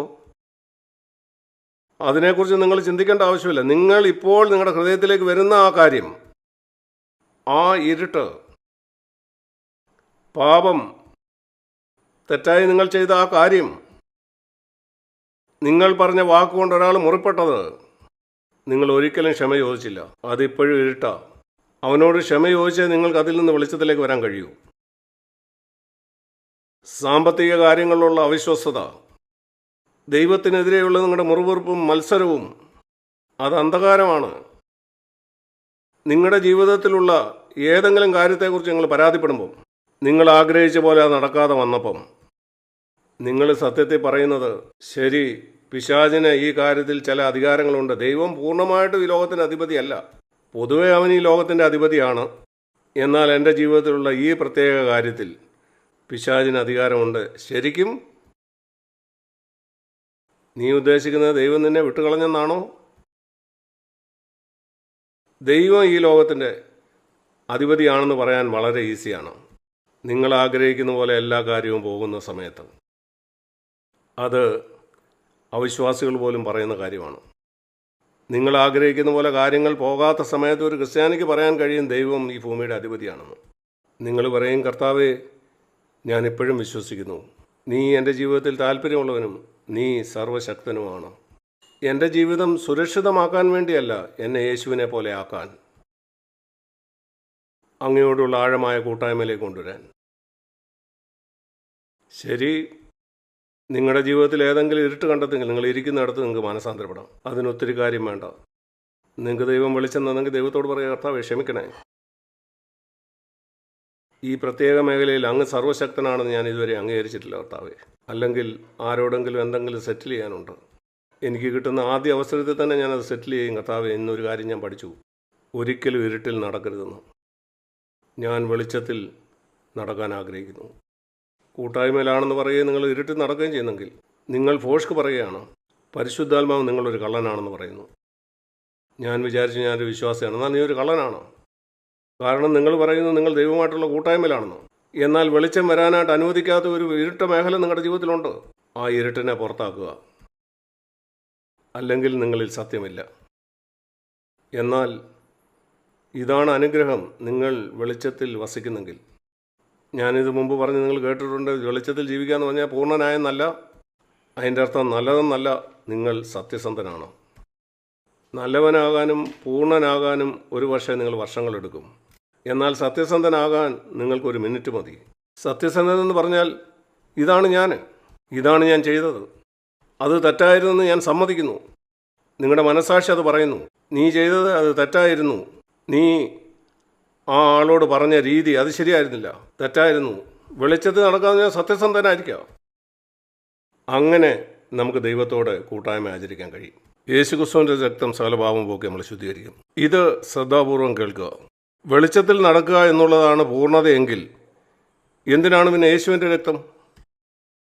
അങ്ങനെയെങ്കിൽ ഈ വാക്ക് ഇങ്ങനെ വായിക്കണം: നാം വെളിച്ചത്തിൽ നടന്നാൽ നമുക്ക് തമ്മിൽ കൂട്ടായ്മ ഉണ്ട്. നമ്മളെ ശുദ്ധീകരിക്കാൻ യേശുവിൻ്റെ രക്തത്തിൻ്റെ ആവശ്യമില്ല, കാരണം നമ്മൾ പൂർണ്ണരാണോ? അങ്ങനെയാണോ ആ വാക്യം പറയുന്നത്? അല്ല. വെളിച്ചത്തിൽ നടക്കുക എന്ന് പറഞ്ഞാൽ നമ്മൾ പൂർണ്ണരാകുന്നല്ല അത് പറയുന്നത്. നാം നല്ലവരായെന്നുമല്ല, അതിനർത്ഥം നാം സത്യസന്ധരാണ്. നാം വെളിച്ചത്തിൽ നടന്നാൽ യേശുവിൻ്റെ രക്തം നമ്മളെ ശുദ്ധീകരിക്കും, നമുക്ക് കൂട്ടായ്മ ഉണ്ടാകും. അത് വളരെ വ്യക്തമാണ്. ദൈവത്തിൻ്റെ വചനം അതായിരിക്കുന്ന പോലെ വായിക്കുക. ധൃതി പിടിക്കാതെ സാവധാനം നിങ്ങൾക്ക് പല കാര്യങ്ങളും കിട്ടും. ഞാൻ സാധാരണ പറയാറുള്ളത് പോലെ എനിക്ക് കൂടുതൽ താല്പര്യം വേദപുസ്തകം പല പ്രാവശ്യം വായിക്കുന്നതല്ല, എന്നാൽ ദൈവവചനം മുഴുവനും എന്നിൽ കൂടെ കടന്നു പോകാനാണ്. ഒരിക്കൽ എൻ്റെ ജീവിതത്തിൽ കൂടെ ഒരു പ്രാവശ്യം വേദപുസ്തകം എന്നിൽ കൂടെ പോകുന്ന 1000 പ്രാവശ്യം ഞാൻ വേദപുസ്തകത്തിൽ കൂടെ പോകുന്നതിനേക്കാൾ വളരെ മെച്ചപ്പെട്ടതാണ്. ഞാൻ വേദപുസ്തകം വായിക്കുന്നതിന് മുഴുവൻ ഉദ്ദേശം എന്ന് പറയുന്നത് വേദപുസ്തകത്തിൻ്റെ എല്ലാ വാക്കും എന്നിൽ കൂടെ പോയി ജീവനാണ്. മനുഷ്യൻ ജീവിക്കുന്നത് ദൈവത്തിൻ്റെ വായിൽ നിന്ന് വരുന്ന സകല വചനങ്ങൾ കൊണ്ടുമാണ്. എന്നാൽ 8ാമത്തെ വാക്യം, അത് ഇവിടെ ഇരിക്കുന്ന ആരിലും സത്യമാണെന്ന് ഞാൻ വിചാരിക്കുന്നില്ല. നമ്മിൽ പാപമില്ല എന്ന് പറഞ്ഞാൽ നാം നമ്മെ തന്നെ വഞ്ചിക്കുന്നു. എന്നാൽ നമ്മുടെ പാപത്തെ ഏറ്റു പറയുന്നെങ്കിൽ, അംഗീകരിക്കുന്നെങ്കിൽ, ദൈവം സത്യസന്ധനാണ്. അവൻ അപ്പം തന്നെ നമ്മുടെ പാപങ്ങളെ ക്ഷമിക്കും. അവൻ നമ്മുടെ എല്ലാ അനീതിയും പോക്കും. അവനുമായിട്ടുള്ള കൂട്ടായ്മയിലേക്ക് നമ്മളെ കൊണ്ടുവരും. നാം പാപം ചെയ്തില്ല എന്ന് പറയുന്ന അവനെ അസത്യവാദിയാക്കുന്നു. അവൻ്റെ വചനം നമ്മിലില്ലാതെയായി. 2-ാം അധ്യായം 1-ാം വാക്യം, എൻ്റെ കുഞ്ഞുങ്ങളെ, നിങ്ങൾ പാപം ചെയ്യാതിരിപ്പാൻ ഇത് നിങ്ങൾക്ക് എഴുതുന്നു. അതേ കാര്യം തന്നെയാണ് പാപം ചെയ്യാതിരിക്കാൻ. നേരത്തെ അവൻ പറഞ്ഞു, നിങ്ങൾക്കിത് എഴുതുന്നത് നിങ്ങൾക്ക് ഞങ്ങളോട് കൂട്ടായ്മ ഉണ്ടാകാനാണ്. ഇവിടെ പറയുന്നു, നിങ്ങൾ പാപം ചെയ്യാതിരിക്കാൻ ഞാനിത് എഴുതുന്നു. ഇതെന്തെങ്കിലും വ്യത്യാസമുണ്ടോ? ഇത് പറയുന്ന ഒന്ന് കാര്യം തന്നെയാണ്. ഞാനിത് നിങ്ങൾക്ക് എഴുതുന്നത് നിങ്ങൾ പാപം ചെയ്യാതിരിക്കാനാണ്. അങ്ങനെ കൂട്ടായ്മ ഉണ്ടാകും. എന്നാൽ ആരെങ്കിലും പാപം ചെയ്താൽ, മറ്റൊരു വാക്കിൽ അവൻ പറയുകയാണ്, നമ്മൾ ഈ ലോകത്ത് ജീവിക്കുന്ന നാളെല്ലാം നാം എല്ലാവരും പാപം ചെയ്യാനൊരു സാധ്യതയുണ്ട്. അവൻ നിങ്ങളെന്നല്ല പറഞ്ഞ്, നാം പാപം ചെയ്താൽ,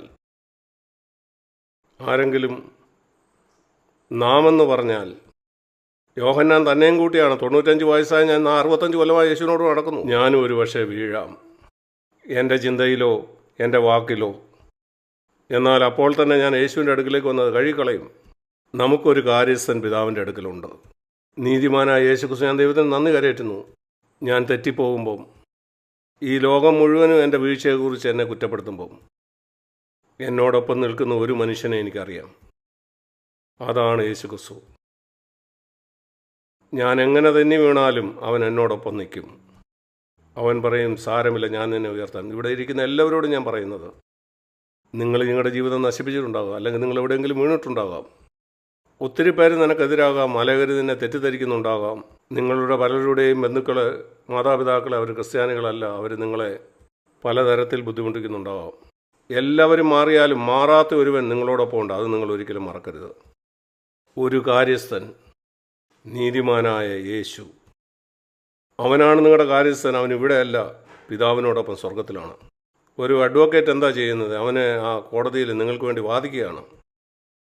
ആരെങ്കിലും നിങ്ങളുടെ മേൽ ഒരു കുറ്റം ആരോപിക്കുന്നു, നിങ്ങൾ നിങ്ങളുടെ വാ തുറക്കേണ്ട ആവശ്യമില്ല. നിങ്ങളുടെ അഡ്വക്കേറ്റ് അവൻ നിങ്ങൾക്കായിട്ട് അവിടെ സംസാരിക്കും. ആ ജഡ്ജിയോട് വാദിക്കും. ഈ കാരണം കൊണ്ട് അവൻ സ്വതന്ത്രനായി പോകേണ്ടവനാണ്. എനിക്ക് ഈ ലോകത്തിലുള്ള ഏറ്റവും നല്ല അഡ്വക്കേറ്റാണ്. നിങ്ങൾക്കുമുണ്ട്. യേശുക്രിസ്തു നീതിമാനാവൻ. അവൻ പിതാവിൻ്റെ അടുക്കലുണ്ട്. പറയുന്നു, ഞാൻ അവന് വേണ്ടി എൻ്റെ രക്തം ചൊരിഞ്ഞതാണ്, ഞാൻ അവൾക്ക് വേണ്ടി എൻ്റെ രക്തം ചൊരിഞ്ഞതാണ്. അതുകൊണ്ട് അവരോട് ക്ഷമിക്കണേ. നാം വ്യവസ്ഥ അനുസരിക്കുന്നെങ്കിൽ, അവനവൻ്റെ പാപം അംഗീകരിച്ചു, അവനത് ഏറ്റു പറഞ്ഞു, അവന് അത് മറക്കാൻ ആഗ്രഹിച്ചില്ല, അവനോട് ക്ഷമിക്കണേ. അപ്പോൾ തന്നെ ക്ഷമിക്കപ്പെടും. ഈ ഒരു കാര്യത്തിൽ നിന്ന് അവൻ പിന്നെയും തുടർമാനം സംസാരിക്കുകയാണ്. 2 കാര്യമാണ് പ്രധാനമായിട്ടും ബാക്കിയുള്ള ലേഖനത്തിൽ പറയുന്നത്. ദൈവത്തിൻ്റെ കൽപ്പന അനുസരിക്കുന്നത്. നിങ്ങൾ അവൻ്റെ കൽപ്പന അനുസരിക്കുക. 2:4. അങ്ങനെയെങ്കിൽ നിങ്ങളൊരു കള്ളനാണ്. അടുത്ത കാര്യം ഇതാണ്, തൻ്റെ സഹോദരനെ സ്നേഹിക്കുന്നത്. തൻ്റെ സഹോദരനെ സ്നേഹിക്കുന്നവൻ 2:10 വെളിച്ചത്തിൽ വസിക്കുന്നു. ഇത് വളരെ വളരെ പ്രധാനപ്പെട്ടതാണ്. വെളിച്ചത്തിൽ നടക്കുന്നത് നമ്മളെ ദൈവത്തിൻ്റെ കൽപ്പന അനുസരിക്കുന്നിടത്തേക്ക് കൊണ്ടുപോകും. ഇത് നാം സഭയിൽ ഊന്നി പറയുന്നതാണ്. ചെറിയതോ വലിയതോ ആയ കൽപ്പന. തമ്മിൽ സ്നേഹിക്കുന്നത്. എല്ലാം സമ്മതിക്കുന്നതല്ല. എല്ലാ സഹോദരന്മാരും പറയുന്നത് ഞാൻ അംഗീകരിക്കുന്നില്ല, അതുപോലെ സഹോദരിമാർ. എന്നാൽ അതെല്ലാവരും സ്നേഹിക്കുന്നത് തടയുന്നില്ല. അതുകൊണ്ട് സഹോദരന്മാരെ, ഞാൻ 1 യോഹന്നാൻ നിങ്ങളെ പരിചയപ്പെടുത്തുകയായിരുന്നു. ഞാൻ നിങ്ങളെ ഉത്സാഹിപ്പിക്കുന്നു, ഈ പുസ്തകം നിങ്ങൾ സാവകാശം വായിക്കുക. ഈ വാക്യങ്ങളൊക്കെ നിങ്ങളുടെ ഉള്ളിലേക്ക് വരട്ടെ. പറയുക, കർത്താവേ, ഞാൻ പ്രാപിക്കണമെന്ന് അങ്ങ് ആഗ്രഹിക്കുന്ന ആ സന്തോഷത്തിൻ്റെ പൂർണ്ണത, അത് ഈ ഭൂമിയിൽ വെച്ച് തമ്മിലുള്ള കൂട്ടായ്മ, കർത്താവേ, അതെനിക്ക് വേണം. ഞാൻ ഞായറാഴ്ച രാവിലെ സഭയിൽ വന്ന സീറ്റിലിരുന്ന് എൻ്റെ കസേര ചൂടാക്കുന്നവനല്ല. ഇവിടെ കൂട്ടായ്മയിലായിരിക്കാൻ ഞാൻ ആഗ്രഹിക്കുന്നു. ഇന്നു മുതൽ കാര്യങ്ങൾ വ്യത്യാസപ്പെടുത്താൻ ഞാൻ ആഗ്രഹിക്കുന്നു. എന്തു പറയുന്നു? ആമീൻ. നന്ദി. നമുക്ക് പ്രാർത്ഥിക്കാം. ഞങ്ങളുടെ സ്വർഗീയ പിതാവേ, നിൻ്റെ വചനത്തിൻ്റെ വ്യക്തതയ്ക്കായിട്ട് സ്തോത്രം. അത് വളരെ സിമ്പിളാണല്ലോ. അത് നീ പറഞ്ഞ പോലെ ശിശുക്കൾക്ക് മനസ്സിലാകുന്നതാണല്ലോ. എന്നാൽ ജ്ഞാനികളും വിവേകികളും അത് പൂർണ്ണമായിട്ട് നഷ്ടപ്പെടുത്തും. ഒരു ശിശുവിനെ പോലെ അവിടുത്തെ വചനം വായിക്കാൻ ഞങ്ങളെ സഹായിക്കണേ.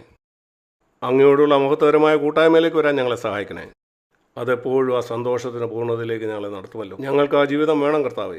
ദൈവരാജ്യത്തിൻ്റെ ആ സന്തോഷ പൂർണ്ണതയിലേക്ക് ഞങ്ങളെല്ലാവരും നടത്തണേ. നന്ദി കർത്താവേ. ഇത് ഞങ്ങളുടെ ജീവിതത്തിൽ സത്യമാക്കണേ. എല്ലാവരിലും ആരും നഷ്ടപ്പെട്ടു പോകാൻ ഇടയാക്കല്ലേ കർത്താവേ. ഇവിടെയുള്ള ആരും തള്ളപ്പെട്ടു പോകാൻ ഇടയാക്കല്ലേ. യേശുവിൻ്റെ നാമത്തിൽ താഴ്മയായിട്ട് അപേക്ഷിക്കുന്നു. ആമീൻ. Blessed home in the church I have found, blessed brotherhood holy and pure, blessed foretaste of heaven on earth, blessed fellowship pure with the saints, fellowship, oh how sweet, fellowship in the light and in truth, fellowship, oh how sweet, fellowship with the saints here on earth.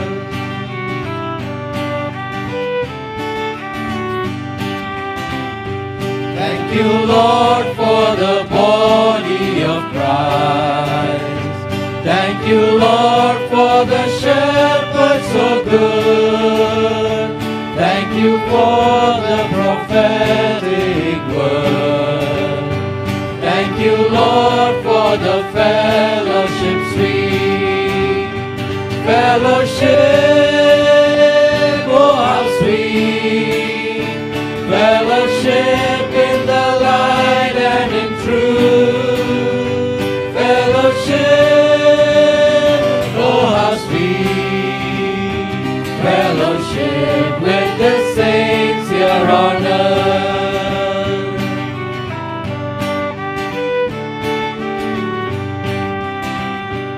Oh how good and how pleasant it for the brothers in unity dwell. It's like dew so refreshing and good. God commands life and blessing for you. Fellowship, oh how sweet. Fellowship in the light and in truth.